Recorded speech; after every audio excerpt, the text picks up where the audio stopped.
Secretary, may mga lumalabas na information regarding doon sa DG8, yung angulo ng merong interest, conflict of interest. Would you like to clarify those things na lumabas? And nakuha ba yung side ninyo doon sa story na yun? Okay. Let me clarify that story. Actually, I did not want to dignify the story, kasi it's fake news. It's fake news. Unang-una, I don't own a share. I'm not a stockholder. I am not an owner of Digital 8. I was an authorized representative to represent the company in the joint venture agreement between IBC 13, DG8, and PCSO. I never owned that company. So, parang ginawa lang nila as representative dahil may konting pangalan naman tayo, ginawa akong parang spokesperson ng kumpanya, head ng sales and marketing noong October 2024. And in January 17, dahil nga may mga iba naman na akong inaayos na negosyo, ako po'y nag-resign sa kumpanya. I never owned a single share of Digital 8. So maliwanag po yan. Ang ikinalulungkot ko lang dito po ay, alam mo, napakabigat po ng akusasyon. Ito nga yun nandito siya. Sabing ganun dito, parang tumama sa loto. J. Ruiz Company bags 206 million contracts from PCSO.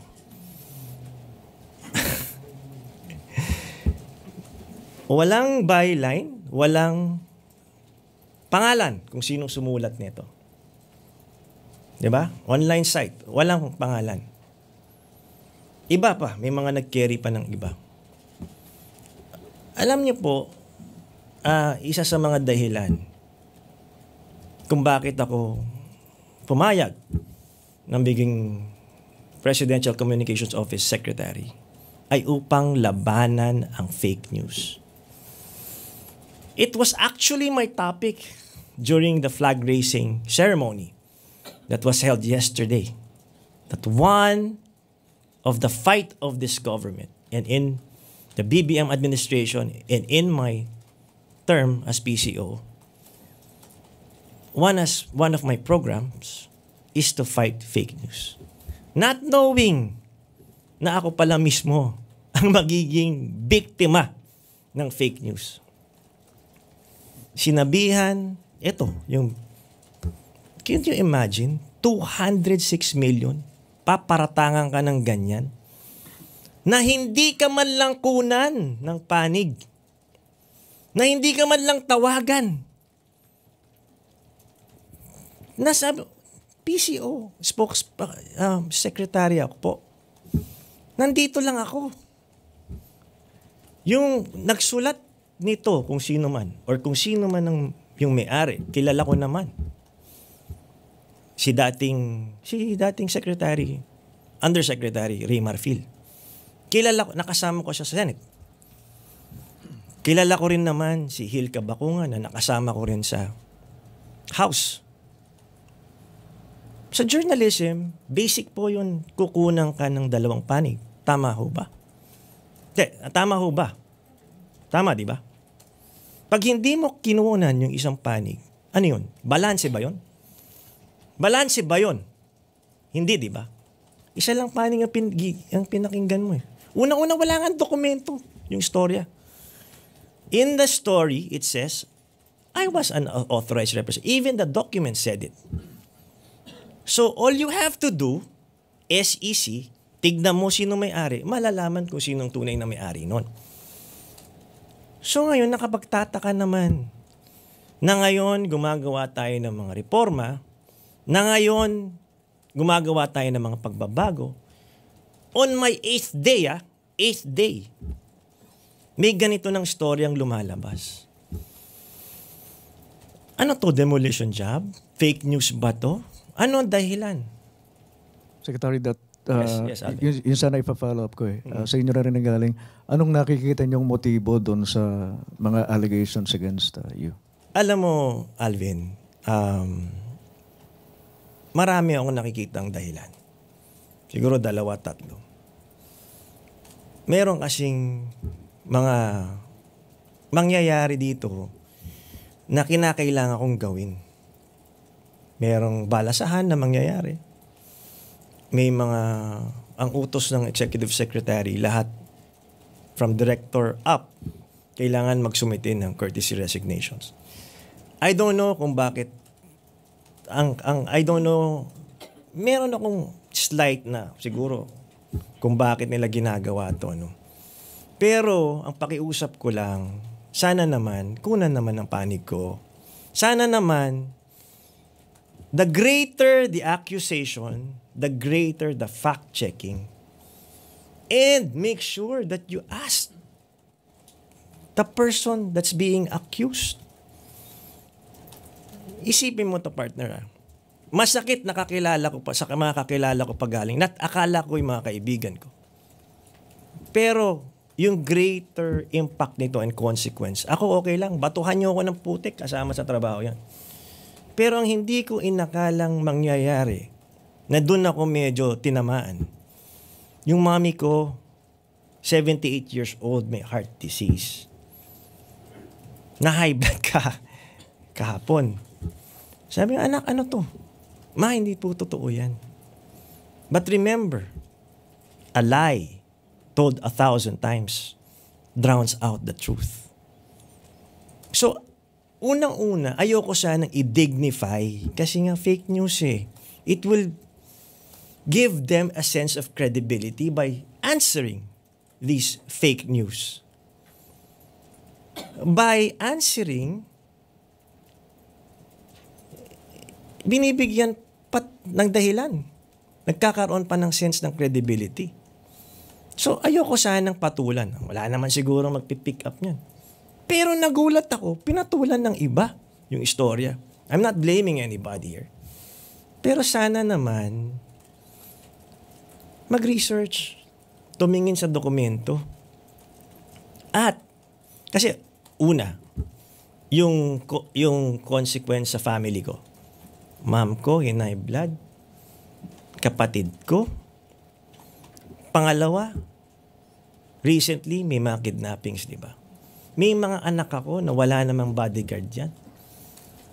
Sasabihin nyo, may 200 million, 206 million na kinita dito. Wala naman. So, naging target pa ngayon kami ng mga masasamang loob. Huwag naman ganun. Isang tawag lang naman ako eh. Isang tawag lang naman ako eh. Ang dami kong kakilala, common friends, na nandun. In fact, isa nga dyan si Benji. Benji Liwanag. I asked him 2 days ago, pare, gusto mo ba maging assistant secretary? Nagtatrabaho siya sa Abante, radio operations. We're close. Sabi ko, pare, gusto mo ba? Baka ikaw naman pinagkakatiwalaan kita. Baka naman pwedeng dito ka. Diba? Usap tayo. Meron akong iaalok sa'yo na trabaho. Sabi niya, pero tandaan mo, presidential appointee to, pare. Pag umalis ako, magpa-file din ako ng courtesy resignation. Lahat tayo. Ganun lang yon. Sabi niya, pare, okay na ako dito. Stable na. O sige, tulungan na lang tayo. Kita tayo minsan. He's a friend. He works for the publication. Diba? Kunan lang sana side ko. Yun lang naman ang gusto ko sana nangyari dito. Para hindi na nagkaroon ng pagkakalituhan o misinformation or yung fake news binigyan halaga. I was contemplating siyempre yung una mo reaction, di ba? File a legal action against these purveyors of fake news. Pero nung naitulog ko, naisip ko, baka naman lalo lang tayong madistract. Madistract tayo sa focus na ano ang kinakailangan gawin bilang Presidential Communications Office. The number one fight of our generation is fake news. I call on us, people from the traditional media, sama-sama po natin labanan ng fake news. Sumusobra na eh. It's becoming a very toxic environment na kung saan wala nang rules. Murahin mo dito, akusahan mo si ganito. Na kahit hindi totoo, nalulunod ang katotohanan. The voice of truth should be louder than lies. We should be guardians of truth.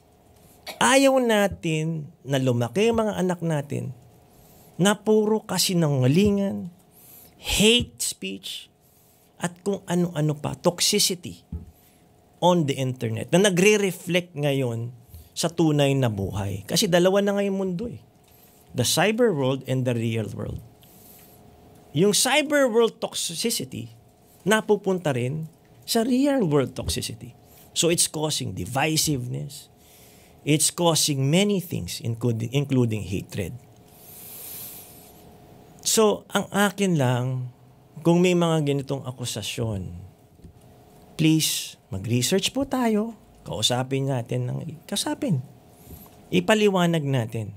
I really didn't want to dignify the story, but since too many people are asking, what's this? And of course, I also have responsibility towards my own family. Kasi yung anak ko, si Enzo, sabi niya sa akin, Dad, is it true you made 200 million pesos? Where is it? Sabi ko, anak, hindi yan totoo. Kung may 200 million tayo, bakit pa tayo magtatrabaho dito? Although, ang dami pang tumawag sa mga kaibigan ko. Sabi nila, Jay, pabalato naman, may 200 ka pala dyan. Di ba? Tapos, yun nga, pati asawa ko tuloy, hinahanap yung 200 million na yan. Wala pong ganyan nangyari. Tsaka yun nga po, yung implication sa mental health, sa mga mahal ko sa buhay, at yung implication ng security para sa aking mga mahal sa buhay. Now, I requested for security for myself and for my family because of this fake news that turned out of hand na. Even the Senate President, which was fed wrong information, also reacted to it. Kasi ang sinasabi nila, ako raw may-ari ng digital. Hindi nga ako may-ari niyan. I have another company na magdadivest ako. It's a political management firm na doon malamang may conflict of interest, kaya doon ako magdadivest. Meron din po akong restaurants. Nagsimula po ako sorbetero. Alam ni Alvin yan. Reporter pa lang ako, nagbebenta na po ako ng sorbetes. Ice cream house po ang tawag dyan. Nagsimula rin ako magbenta ng gulay, buy and sell. Hanggang nag-buy and sell ako ng condominium, townhouse, at sa naging bahay-bahay na. So ito po, malinis ang pinanggalingan to. Dugot pawis po pinanggalingan ito. Walang halong illegal. So kailangan kong ipaliwanag ito na nung nakuha kong PCO secretary, kahit papano naman, may kaya na po kami. Ano bang gusto nila?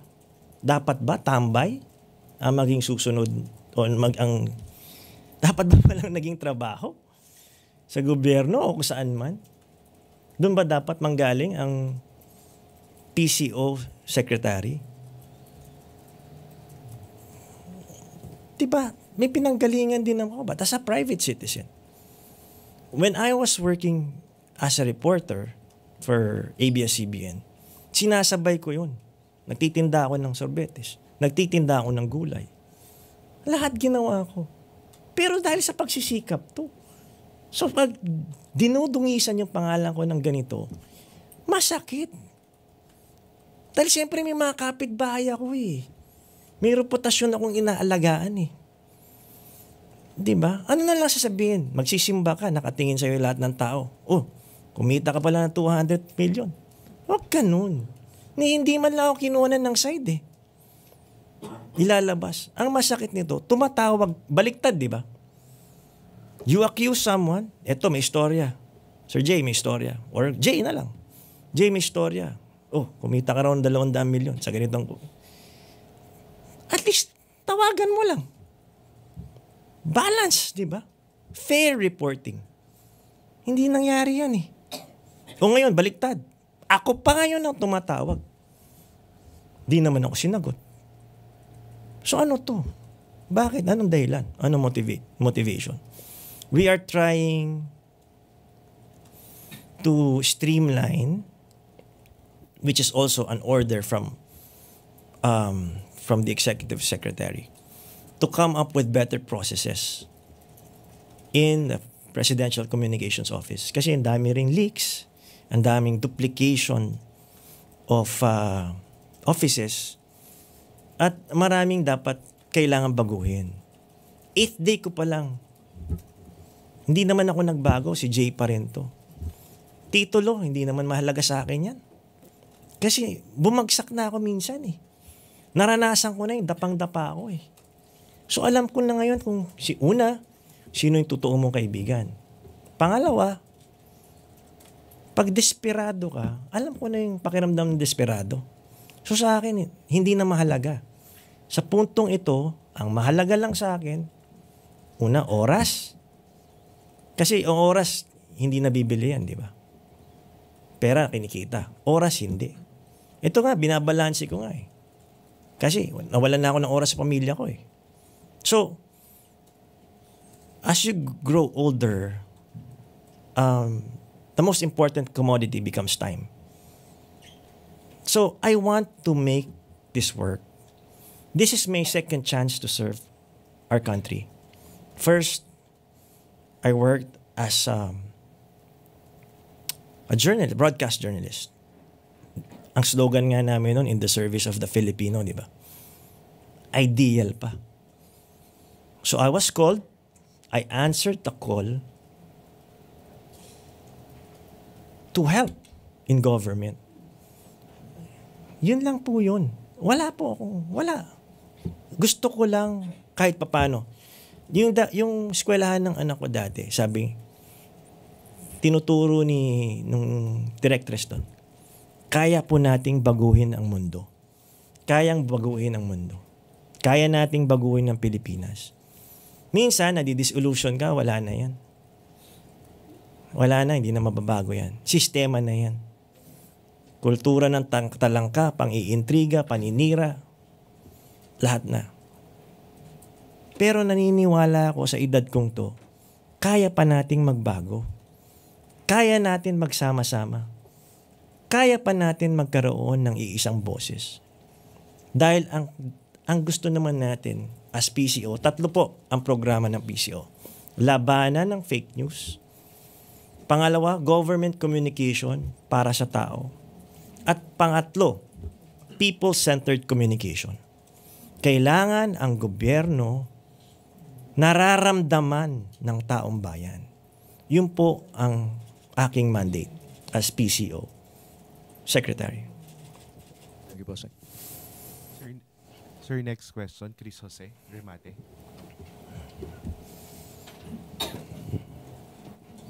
Sir, with this, yung sinasabi nyo nga po na implication sa family, nagkaroon na ng parang na-damage na yung pangalan nyo and yun nga, pati mga anak. Hindi, alam mo, hindi naman na-damage, no? Kasi wala naman masyadong naniniwala. Pero syempre, may mga iba, baka maniwala. Kaya tinutuwid ko ito. Alam mo, mahalaga ang honor at integrity para sa amin. Hindi naman lang para sa akin yan, di ba? Kasi yung dalang pangalan ng nanay ko, tatay ko, pinundar nila yun. Tapos, yung mga anak ko. Diba? This should be a moment of joy and honor for my family. This shouldn't be a moment of shame. No. It's the other way around. I was called to serve and I answered that call. Tapos ngayon, babatuhin ako ng ganitong putik. Mula sa mga taong kakilala ko pa. Na alam naman natin, dapat balanse ang istorya, di ba? Sir, sumagi po ba sa isip nyo na parang nagsisi kayo na tinanggap nyo yung position? Ano ka? Walang pagsisisi. Walang pagsisisi. Ako po'y nandito para magsilbi. To serve our people. Yun lang. Totoo po yan. Wala naman ako, ano makukuha ko dito? Pagpasok ko dito, ang unang gawin, reform, streamline. Eh di magkakaroon ka ng maraming kaaway. Yung mga mawawalan ng posisyon. Yung mga maapektuhan sa mga mahirap. Tinanong nga ako, kaya mo ba, Jay? Isip ko, gusto ko ba to? Nananahimik ako eh. I live a stress-free life already. Then I was focused on the business. By the way, I also have dalawang restaurant, isa sa Katipunan and one in Congress. Okay, yung sa Congress is a yearly contract na ibinigay sa, yung contract ay paano ba? Inimbitahan kami. Kasi nung ako'y private citizen ng wife ko, we had this goal to promote, propagate Filipino culture, arts, music, and movies, not only in the Philippines, but in the whole world. We believe that the Filipinos are world-class. So yan, gumawa kami ng mga exhibits sa art, gumawa kami ng exhibits nag-produce kami ng books, gumawa kami ng kanta. Lahat ng gusto namin gawin, dahil meron naman, at ini-exhibit namin yan. Pati pagkain. Kasi ginagaya namin yung nangyari sa South Korea. 'Di ba? Dati South Korea hindi naman ganong kasikat. Pero ngayon we watch their movies, we listen to their music, we eat their food, and we dress their fashion. We're turning Korean. Yun ang problema, 'di ba? But we're not Koreans. We have to be Filipinos. Yun yung aming advocacy. Nagustuhan nila. Sabi sa Jay, tama ka eh. Instead na ipakain natin dito or ipainom natin Starbucks coffee, bakit hindi na lang Filipino coffee? Yun yung doon nila nagustuhan yung concept na ipagmalaki natin ang sariling atin. Yun ang concept nun. Yung sentro artista. Yun yung dahilan kung bakit naitayo yung restaurant na yun, naitayo dun sa Congress, naitayo dito sa Art on Strip, at pati na rin yung art gallery. Pag titignan nyo, yung mga art naman doon, hindi naman ganun kamahalan. Hindi naman yun yung mga art naman, may national artists, hindi. It's a platform for new artists where they can exhibit their art. Yun. Kasi baka mamaya pati yan, madamay. Ano ba meron ako? Meron din po akong leasing company. Sabi ko nga sa inyo, nagsimula po ako sa pamimili ng condominium, pinapaayos, binibenta. After, finiflip, kumbaga. So, ito po, galing po lahat, dugot pawis namin ng asawa ko. And, ayokong mahalo eh. Kasi ito pinaghirapan natin eh, di ba? Makasabihin na kaya pala maraming naitayong bahay or what? Baka kasi madamay, mali po. Kaya talagang iniingatan ko to. I also owe it to my family. Sabi kasi nila, Jay, wag ka na okay na yung statement natin. Naipaliwanag mo na. Hindi. Sa Japan, pag nasira yung honor mo, ipinaglalaban mo yan hanggang kamatayan. Minsan, nagpapakamatay ang mga Hapon para sa kanilang honor. Sa kanilang pangalan. Diba? So, akin, ipaglalaban ko rin. Alangan naman di na ako magsalita. Then, may papanalo yung mga fake news. Sir? Yes. Sir, last na lang po. Opo. Tama po ba yung understanding ko na nakarating na po kay Presidente yung issue? Hindi naman. Kasi hindi naman nakarating doon. Ito lang po, nakarating lang sa nanay ko. Nakarating sa asawa ko at nakarating sa anak ko. Yun yung mahalaga. Kaya ginagawa ko to para sa kanila. I owe it to them to explain. Kasi ang hirap naman, baka mabuli sa school eh. 'Di ba? Kasi wala naman silang kinalaman dito eh. Kaya nga please lang, walang mag-please lang ha. Ito na talaga. Pag pinakita yung mga mukha ng anak ko, please, wag isasama yun ha. Okay lang ako, wala ang problema. Pero not my family. Please lang, hindi sila kasama dito. Thank you, sir. Sir, next question. Kasi yun nga, yung security concern ko lang. Yung security concern, wag na yun. Hindi pa pwede yun. Sir, next question po is Tuesday New, DZW. Sabi nga pala, ito pala nakakatawa. Yung may driver ako, personal driver, di ba? Sir, yung asawa ko medyo natatakot na. Bakit naman? Nagiging controversial ka masyado. Baka raw madamay ka. Madamay siya. Ay, paano madadamay? Wala nga ng katotohanan yan. Di ba? Tingnan mo, implications. Ngayon, ang tanong, good people from the private sector, unang upo nila dito, ganyan ang kanilang haharapin. Paninira, pang-iintriga, demolition job. You think you will be able to recruit good people in government? Pag ganyan tayo ng ganyan, umpisa pa lang, iniintriga ka na. Umpisa pa lang, winawasak ka na. Mali naman, di ba?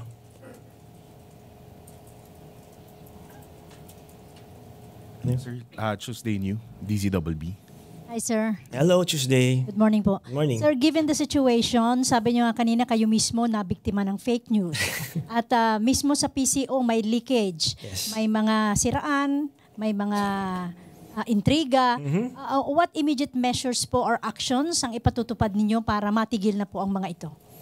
Ako una, ina-identify natin itong mga salarin na ito. Pinagsasabihan din natin yung masyadong nagbibigay ng intriga. At ngayon kasi, nung una open ako sa lahat eh. Kasi lahat ng information, di ba? Ito, kanan, bulong dito, bulong dito. Si ganito, si ganyan, si ganito. Si ganito, si ganyan, si ganyan. Ay, i-filter mo ngayon eh, kasi marami naman akong kaibigan dito. Di ba? Palakasan ng boses. Palakasan ng bulong. So, kailangan din ma-decipher mo kung alin yung, sino yung nagsasabi ng totoo, sino yung sumisip-sip, sino yung papalakas, sino ang karapat-dapat. Performance-based ba? Although mahirap gawin mahirap gawin. Kasi bawat tao may history. May iba, may mga malalakas na backer. May mga iba, may pinagsamahan kayo. So, as I said, you will have to make hard choices. I will have to make hard choices. But I know that if I made the wrong choice, it's me on the line, di ba? Ulo ko naman ng sisibakin dito. So, ako, I'm coming from, gawin ko na lang to. Minsan lang naman dadaan sa buhay ko to, di ba? So, gawin ko na lang siguro yung tama. Pero, alam mo, pag nandito ka pa na ganyan, no? Mga decision na ganyan. Kasi napakarami eh. Ang una kong naisip, nung una kong pasok dito, PCO ba to or employment agency? Sorry, boss. Yun ang naranasan ko eh. PCO or employment agency. Marami kasing gusto magpa-retain. Marami rin naman gusto maghanap ng trabaho. Naintindihan ko naman yun. Okay lang naman. Pero we will have to choose the right person, people. Kasi in the end, ako rin ang mananagot. In the end, tignan mo, nakailan na PCO? Pang-apat na ba ako? Pang-apat na, no? Pang-apat. So, one wrong step, one wrong move, para ka nagbabalansi dito parati. Pwede kang bumagsak. Kaya nga ako, I keep my feet on the ground as much as possible. Hindi ka masanay doon sa mga nakikita mo yung influence and puwersa na nakikita ng iba. Minsan kasi, you get lost eh. Mawawala ka. Mag-iibang tao ka. Mag-iibang anyo. That's why I constantly talk to my friends in the Malacanang press corps also. And stay grounded. Kasi pagbaba mo, di ka naman, gulong. Ang buhay, gulong ng palad yan, di ba? Paikot or parang tire, parang gulong. Baba, taas. Pagbaba mo, sila pa rin makikita mo. So, kung nasa taas ka man ngayon, ganun ka pa rin, hindi ka magbabago. At siguro sa akin, as PCO, Secretary, I always want the constant feedback, the constant dialogue. Sa aking mga kaibigan na tumatawag, minsan hindi ko lang nasasagot. Kasi ito po, pagkasama mo si Presidente, nasa kanila yung telepono. So, hindi ka talaga makakasagot. So, sa mga nagsasabi na, baka lang nagbago na si Jay, lumaki na ulo. Hindi po. Marami lang din po talagang trabaho. Kasi dalawa yung management ng PCO office, including the 10 attached agencies, hahanapan mo ng mas magandang proseso. Lalo na yung ibang attached agencies, maraming empleyado ang nagre-reklamo dyan. Paano mo maipapalabas yung government messaging kung nagkakagulo yung mga empleyado sa baba? So yun munang ayusin natin, yung bahay natin. Follow up lang, sir. Ngayon, sir, na nabigyan kayo ng chance to explain yourself, I'm sure hindi lang yan yung baka maibato sa inyo, baka masundan pa ng iba. So do you plan on answering back ulit kapag may mga ganitong issue na naman laban sa inyo o magtatrabaho ka na lang? Kailangan sagutin Pero yun nga lang ang pakiusap ko lang sana. Pag may ganyan, bigyan mo naman ng basis. I-fact check mo muna. Dali naman Punta ka SEC, tignan mo, sino ba may-ari nito? O nakita mo, authorized representative J. Ruiz. O siya ba may-ari o binigyan lang siya ng authority na mag-represent ng company? Tignan lang. Jay, may ganito. Pwede mo, Tuesday, magkakasama na tayo. Ang tagal na natin magkasama. Defense beat pa lang, kasama mo na ako. Diba? Ganun lang. Tanungin niyo ako. Tanungin niyo ako. Open book naman. Hindi naman ako pumunta dito para kumita Wala akong ganyang plano. In fact, makakabawasan pa nga ng kita to Kasi napabayaan ko na ng mga negosyo ko. Napabayaan ko na. So, last question? Or? Raquel Bayan, Radyo Pilipinas. Sir, good morning. Sir, we understand your reason not to file charges po. Pero don't you think, sir, na yung hindi natin pagpapanagot sa mga nasa likod nito would set an example na okay lang pala maglabas ng impormasyon na walang basihan kung wala naman po silang legal sanction? Alam mo, I thought about it last night. Pinagdasal ko po yan. Humingi po ako ng guidance sa Panginoon. Ano ba dapat na gawin? Kung kagabi mo kinausap, magpa-file ako ng cyber libel sa kanila. Pero this is not about me. This is about government communication. Hindi naman maganda yung optics na isang Presidential Communications Office Secretary mag-file laban sa mga taong gumagawa ng fake news. Lalo na supposedly sila ay mga online journalist or may sariling. Kasi mabigat din kalaban I mean, di naman sila kalaban, pero yung mga bumabanat sa akin, medyo may tabloid yan, may sariling broadcast yan. Hindi ko naman sinasabing lahat sila. Hindi ko naman sinasabing ganun. Ibig sabihin, it will mawawalan ako sa focus. Again, the focus here is to bring government communication to the people. Hindi po ito para sa akin. Para sa tao, para sa ang gobyerno, malaman ng mga tao ang programa at polisiya ng gobyerno na pwede nilang pakinabangan. Kay kay President BBM din, kay Pangulong BBM. Yun din po ang order sa akin. Ngayon, kung gagawa pa ako ng complaint, siguro kagabi, dahil siguro emotional pa ako kagabi. Tsaka siyempre, nung nakatanggap ako ng tawag sa pamilya, medyo, alam mo yun, medyo pumunta rin yung dugo sa ulo ko eh. At least nung naitulog ko na, mas maganda yung ganitong direksyon. Ibalik natin po sa tamang direksyon. Sir, how about public apology? Will you demand for that or at least take down po yung... Nasa sa kanila na po yan. Or maybe at least ayusin yung storya. Now with my side, di ba? Na at least pasagutin naman nila ako. I think karapatan naman eh ng bawat isa yung ganyan. Fair, balance. Ivan, you? Sec. Oh, Asigdale. Sorry. Sorry. she was next. Ganun. Sige, partner. Thank you, sir. Okay. Sec, baka isang pahabol Sige, lang. partner. Oh. You vehemently deny ownership sa Digital 8. So who owns Digital 8 for the record? For the record, it's owned. Well, I don't know if he wants to be dragged in this thing, in this issue, no.